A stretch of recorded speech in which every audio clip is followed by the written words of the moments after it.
E aí, todos bem? Boa noite, como é que estamos? Estamos contentes, né? Que agora deu uma esquentadinha. Nos últimos dias aí o sol mostrou a cara novamente. Que bom, né? Porque eu já estava meio mofando, né? Não sei vocês, né? Mas enfim, estamos aqui outra vez para louvar e adorar o Senhor. E eu gostaria de dizer a vocês que sejam todos bem-vindos. E eu espero que todos estejam bem. Opa! Mas por que falo isso? Será que se eu perguntasse de novo, você está bem?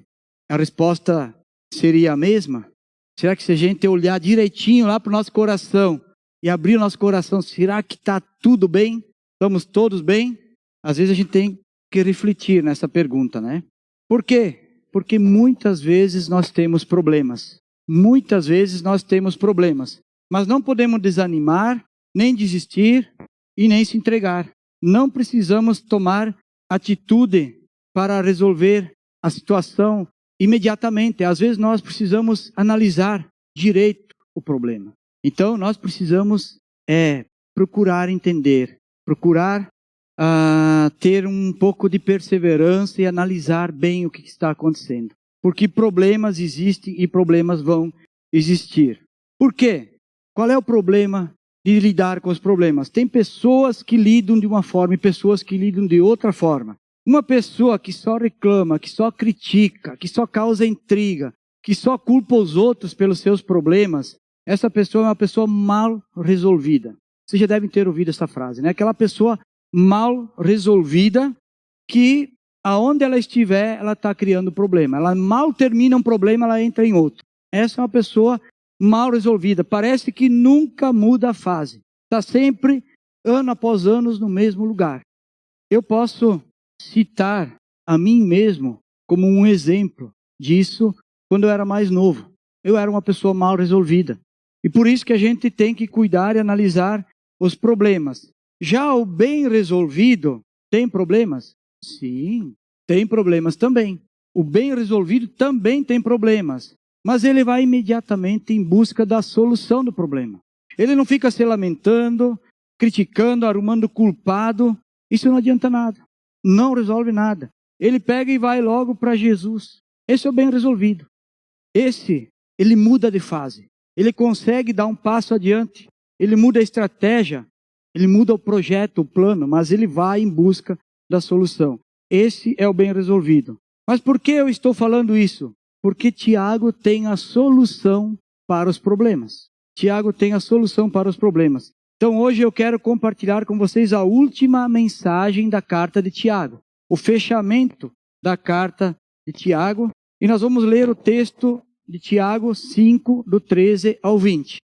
Lá no Novo Testamento, quase no finalzinho da Bíblia, Tiago capítulo 5, do 13 ao 20. Quem não tiver a Bíblia aí vai ter nos telões aí também. Então lá diz assim, versículo 13.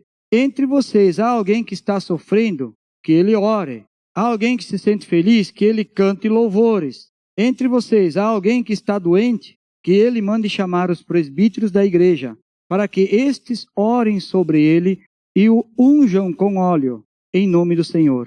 A oração feita com fé curará o doente e o Senhor o levantará. E se houver cometido pecados, ele será perdoado. Portanto, confessem os seus pecados uns aos outros e orem uns pelos outros para serem curados. A oração de um justo é poderosa e eficaz. Elias era humano como nós. Ele orou fervorosamente para que não chovesse, e não choveu sobre a terra durante 3 anos e meio.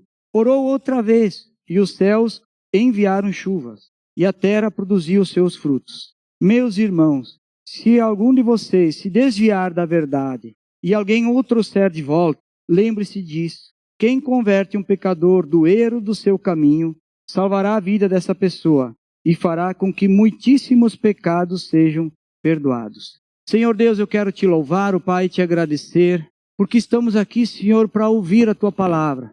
Estamos aqui para cantar louvores a ti. Estamos aqui para meditar, Senhor, no teu ensinamento. Que o teu Espírito Santo, Senhor, ministre o coração de cada um essa noite. Que tu abra a nossa mente e que tu nos revele, Pai, a tua vontade com aquilo que está escrito, Pai, nesta carta de Tiago para nós. É o que eu peço e agradeço, Senhor. Usa-me a mim como um instrumento em tuas mãos nesse momento. Em nome de Jesus Cristo. Amém. Então, meus queridos, no versículo 13, ele começa dizendo assim: entre vocês há alguém que está sofrendo. É uma pergunta. Entre vocês há alguém que está sofrendo? Na primeira frase já é uma pergunta. Se está sofrendo é porque tem algum problema. Então, primeiramente é preciso identificar o problema. O que pode ser? Pode ser um problema emocional, um problema espiritual, um problema racional, de raciocínio, ou um problema salutar, um problema de saúde. São vários tipos de problema que nós podemos ter. Então, primeiro descubra o tipo de problema que você tem. Porque muitas vezes as pessoas não sabem o problema que tem e oram da maneira errada. Nós precisamos saber orar de acordo com a situação e o problema que eu tenho. Deixa eu dar um exemplo para vocês. Uma pessoa que tem problema emocional, na área emocional, se ela lidar com finanças, como é que ela vai ser essa pessoa? Ela compra coisas que não precisa, ela compra presente para todo mundo, faz negócios precipitados e age por impulso, só na área financeira. Ou seja, é uma pessoa que não sabe administrar as finanças, ela administra pelas emoções. O resultado é o quê? Problemas. Quando a gente faz as coisas pelas emoções, o resultado é problema. Outra situação ainda do emocional é que ele se abala facilmente. Ele fica magoado, se retrai e age impulsivamente, de acordo com as suas emoções. Então, às vezes, uma pessoa que é muito emocional e sentimental, ela tem que ter cuidado antes de tomar uma decisão, porque ela pode arrumar um problema. Um outro exemplo é as pessoas que têm problema na área racional. Essa pessoa não raciocina bem. Ela não olha as consequências, não é prudente, não tem critérios, não ouve conselhos, pensa que sabe tudo. Em resumo, o irracional age egoístamente, causando problema para si e para as pessoas ao seu redor. Então esse é o irracional, o insensato, aquele que não ouve conselhos. O terceiro exemplo é a pessoa que tem problema na área espiritual. Na área financeira, por exemplo, esse é o avarento. É aquele que é ambicioso, egoísta, ganancioso. Esse tipo de pessoa não é generosa, não se importa com os outros, não é justo, não contribui com Deus e nem com o próximo. Esse é o avarento. Qual é o problema dessa pessoa? O pecado. O problema da pessoa é espiritual, é o pecado. E o quarto exemplo é a pessoa que tem problema com a saúde, na área salutar. Pode ser um problema genético, sim, pode ser. Pode ser um problema adquirido depois, também. Mas também pode ser um problema causado por falta de equilíbrio. Por exemplo, a má alimentação, a falta de exercício, o excesso de trabalho, o excesso de álcool ou qualquer outro vício, o excesso de remédios, ansiedade e estresse. Em resumo, muitos problemas essas pessoas podem causar a si mesmas, podem causar a si próprias. Então, nem tudo aquilo que parece é. Mas Tiago tem a solução. Ele diz, de novo, lá no versículo 13, entre vocês há alguém que está sofrendo, que ele ore. Se há alguém que está sofrendo, que ele ore. Então, a solução parte de mim mesmo, parte de você mesmo. Primeiro, descobrir o problema e depois orar por si próprio e confessar os pecados. Ou seja, você vai em busca da solução.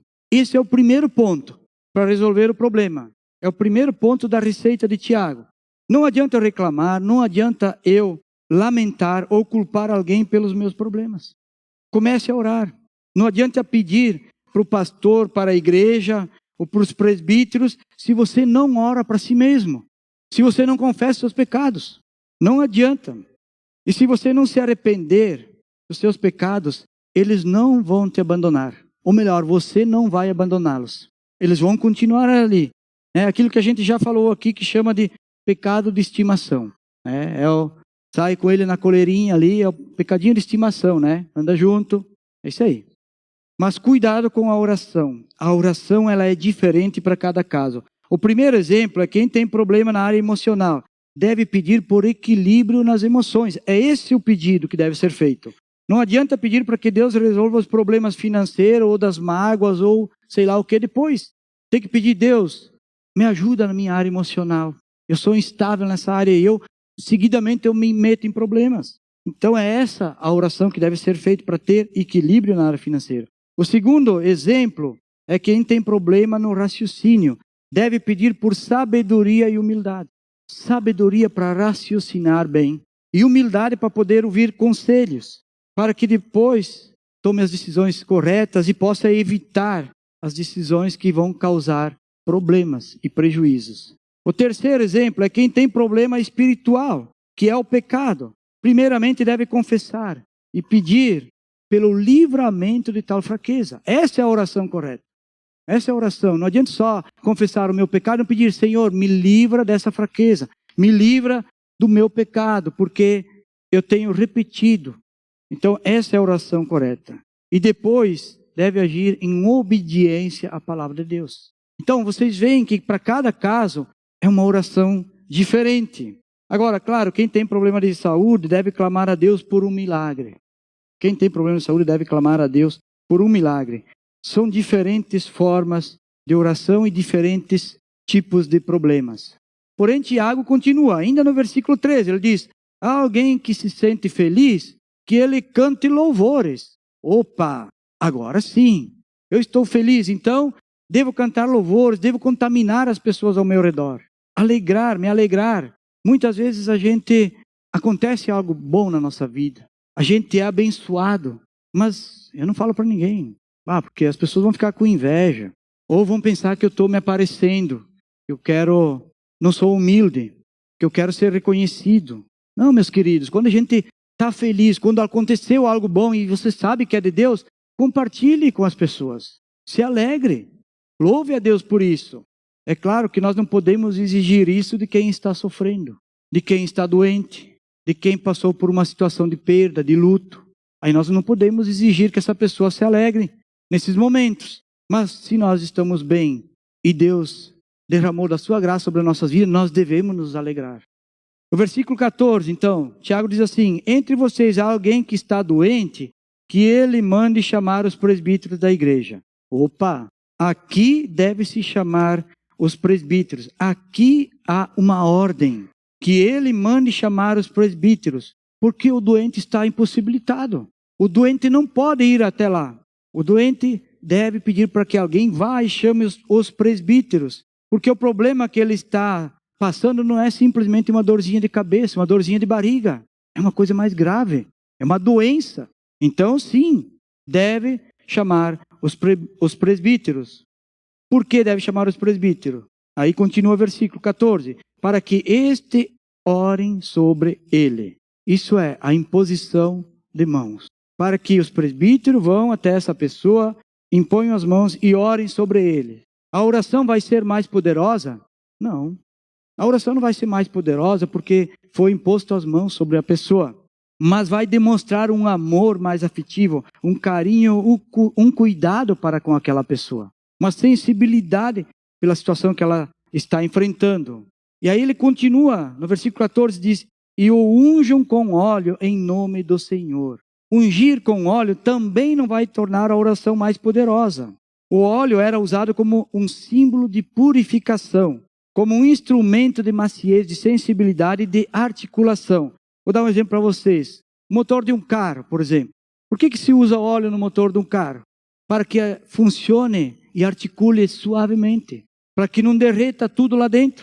Então, o óleo, ele é um símbolo de purificação e de maciez, de sensibilidade com as coisas. O óleo era usado como purificação e harmonia junto com a oração. É um conjunto. Posição das mãos, o óleo, a harmonia na oração.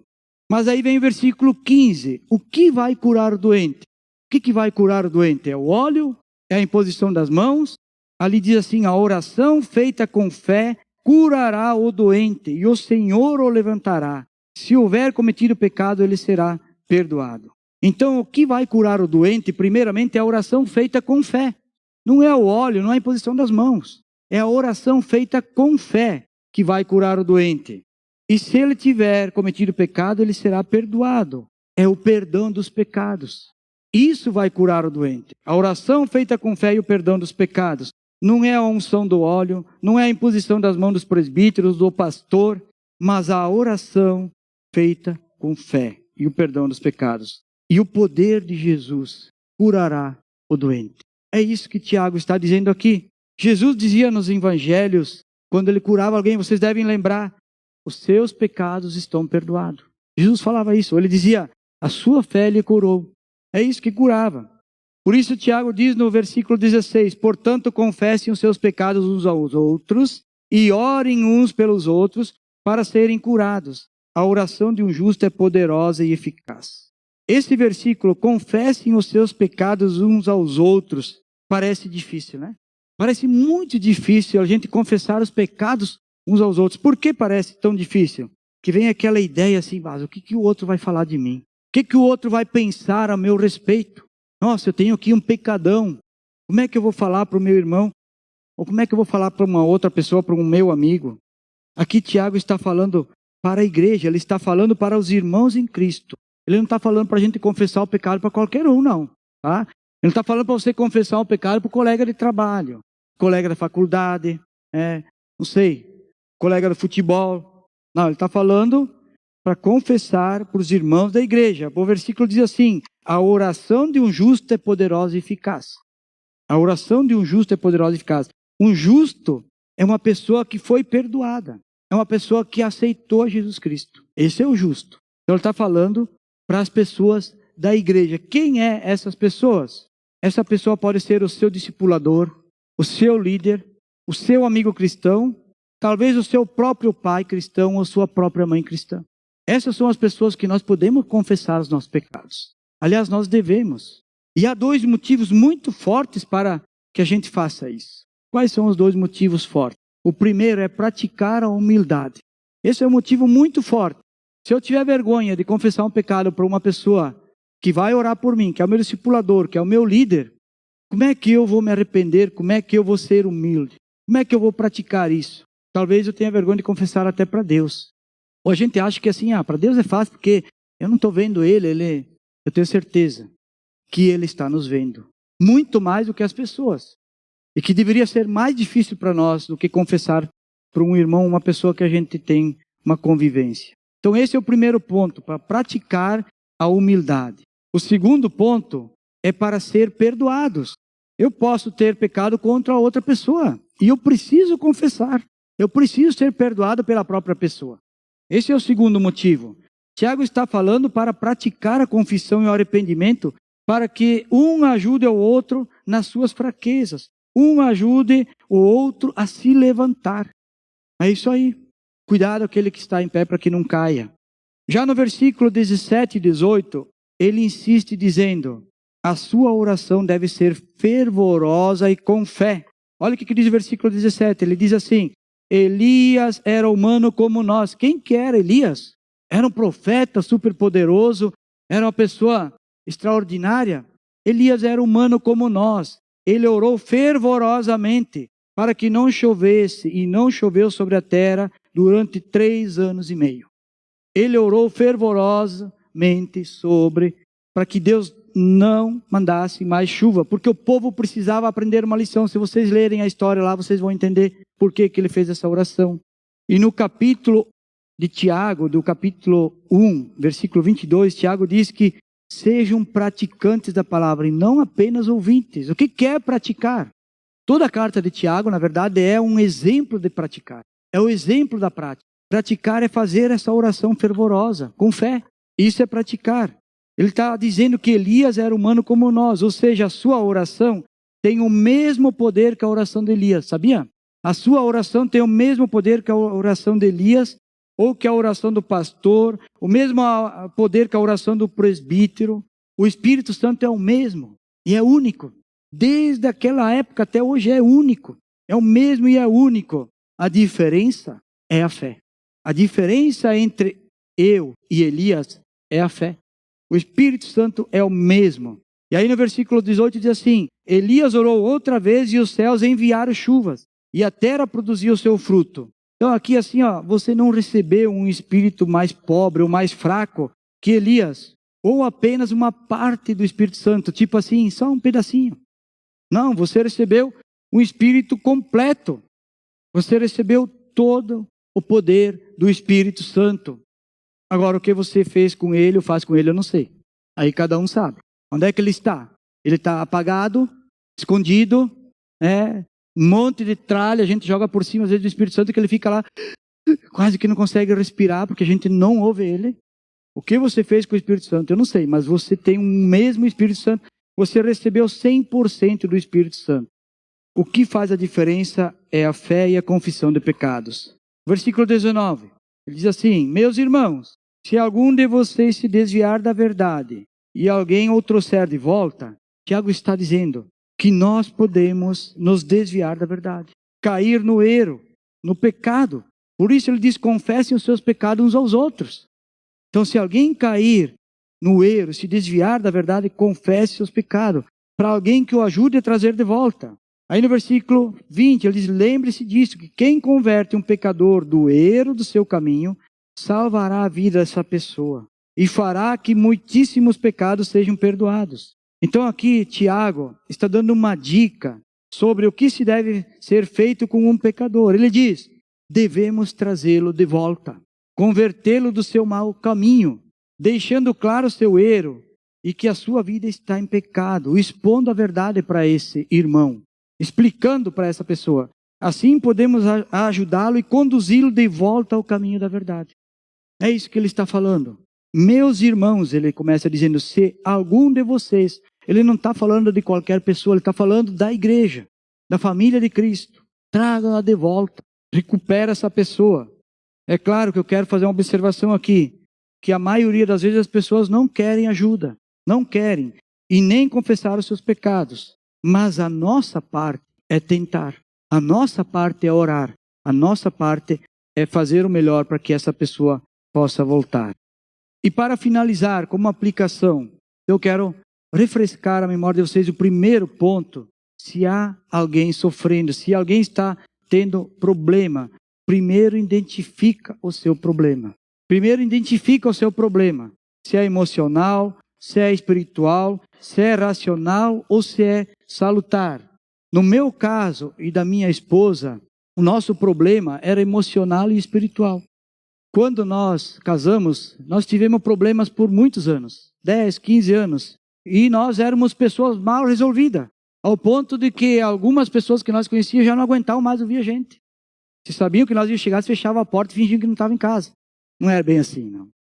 Mas, por que demorou tanto tempo para isso se resolver? Primeiro, porque nós éramos novos na fé, a gente não entendia muitas coisas. Segundo, porque eu achava que o problema era a teimosia da minha esposa e a insubmissão dela. Eu achava que eu era bom, que eu era perfeito. Eu já beneguei esse título da perfeição, tá? Só para vocês saberem, tá? Mas eu achava que eu era o bom. Só que por causa disso se passaram 10 anos ou mais do nosso casamento. Os melhores anos do nosso casamento se passou. Foi perdido. Foi ali que já começaram a aparecer as rugas, as varizes e todos os outros problemas que vão se agravando depois. Então, durante todo esse tempo nós éramos pessoas mal resolvidas, que incomodavam os outros, aqueles que estavam ao nosso redor. Esse é o primeiro ponto. Eu preciso identificar o problema para que eu possa passar de fase, para que eu não fique muitos anos sempre nesse caminhar, um passo para frente e dois para trás, dois para frente e um para trás, né? Desse jeito. O segundo ponto: ore por você mesmo, com fé e muito fervor, que nem Elias. Faça que nem Elias. A sua oração ela é importante e poderosa, o Espírito Santo é o mesmo. Seja persistente, clame a Deus, abra o seu coração. É isso que nós precisamos fazer. Mas ele falou: então você pensa assim: mas eu já orei, você já jejuou e não resolveu o problema. Então conte à igreja. Conte à igreja, peça ajuda ao seu líder, peça ao seu discipulador e mande chamar os presbíteros se preciso, para que estes orem por você. Porém, não desista, não desanime. As doenças e os problemas eles vêm para aprendermos a lutar, para que possamos amadurecer mais. É para isso que vêm os problemas. Foi ruim para nós? Foi ruim. Mas a gente amadureceu. A gente aprendeu, sentiu o espinho na carne, ao ponto de não querer mais voltar para aquela vida. Não seja uma pessoa mal resolvida, uma pessoa que foge dos problemas. Muitas vezes a falta de atitude, a falta de interesse e a falta de persistência, isso aprisiona algumas pessoas que as torna inoperantes por toda a vida. Inoperante, não produtivas. Muitos casais, às vezes, chegam no final da vida com os mesmos problemas da juventude. Passam a vida inteira naquele problema, naquelas coisas que não deram resultado, que não funcionam. Ficam aprisionados a isso. Os mesmos problemas que existiam lá no começo, eles vão chegar até o fim se a gente não tratar, se a gente não resolver.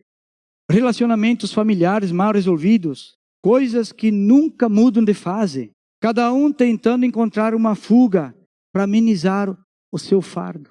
Muitas vezes a gente leva uma vida assim, arranjando uma desculpa, uma fuga para poder seguir um pouco mais. E o problema continua lá. Então, como nós podemos resolver o problema? De novo, eu quero contar a minha experiência e da minha esposa. Como a gente resolveu o problema? Talvez não 100%, mas próximo disso, tá? Sendo humilde. Como posso resolver o problema então? Muita oração, jejum, confissão de pecados e a busca de aconselhamentos. Vocês sabem o que é isso? Isso é exatamente a receita que Tiago dá no final dessa carta. É a receita de Tiago. Orem com fé, fervorosamente, confessem os seus pecados, confessem uns aos outros, ele diz, para serem curados. Às vezes o nosso pecado é uma doença e eu preciso ser libertado. Então a receita de Tiago é exatamente isso que nós aprendemos na dor, no sofrimento. Nós não aprendemos com a carta de Tiago naquela época. Não aprendemos. Aprendemos no sofrimento, aprendemos na paulada, mas foi necessário. A disciplina foi necessária. Então, terminando aqui, finalizando tudo isso, resumindo tudo isso, comece a orar, jejuar e confessar os seus pecados. Se possível, confesse os seus pecados e compartilhe com seus irmãos. Não esqueça disso. Para que quando Deus enviar a resposta ou fizer um milagre na sua vida, você possa glorificar o nome do Senhor, você possa se alegrar, cantar louvores, dando prova da sua fidelidade a Deus. É isso que nós precisamos fazer. E é esta a receita de Tiago. Não esqueça que quando você tiver um problema, a receita está aqui, escrita na carta de Tiago. É só buscar lá. Amém?